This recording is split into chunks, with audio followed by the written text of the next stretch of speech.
Anton Hansen Tammsaare. Ma armastasin sakslast. Lugejale. Mõni aeg tagasi kadus keegi noormees, teadmata millal just, miks, kuhu või kuidas. Arvatavasti pidi ta üsna tavalike kilda kuuluma, sest muidu poleks ta nii tähelepanematult kadunud. Vähemalt surnultki tahab iga silmapaistvam isik kaaskodanikele kas või matuste kaudugi meelde tuletada, et inimene on suur, kuigi ta sünnib väikese ja väetina ning elab enamasti nagu putukas puukoore vahel. Aga nüüd ei teatud teda otsidagi, kadunud inimest nimelt.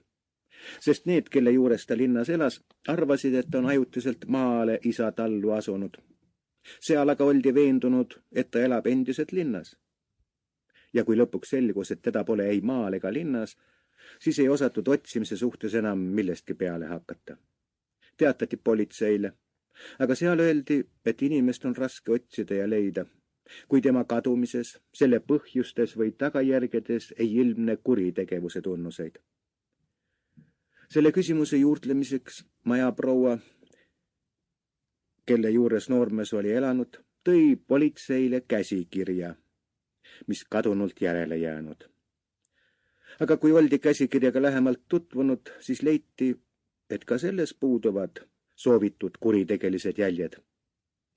Sest kuigi eeldada, mis pole ka kuigi tõenäolik, et noormees oleks ise oma elu külge käe pannud ja et teda oleks selleks ahvatlenud noor neiu oma tegude ja kirjaga, siis poleks sel vähematki tähendust. Sest see neiu on surnud ja surnute kuritegevust politsei ei jälgi. Pealegi kultuuriline maailm ei näe enese tapmises juba ammugi mingit kuritegu, vaid enne teatud isikulise vabaduse ja rippumatuse akti.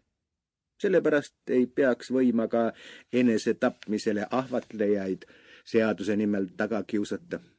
Liiatigi kui ahvatlemine sündis armastuse tähistel.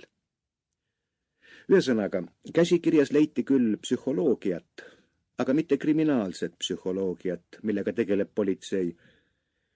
Ja sellepärast anti ta majaprouale tagasi, käsikiri nimelt.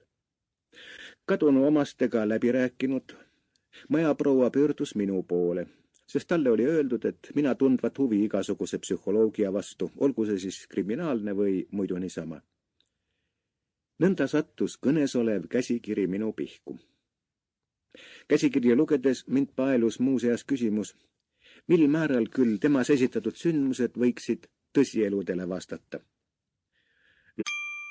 Sample complete. Ready to continue?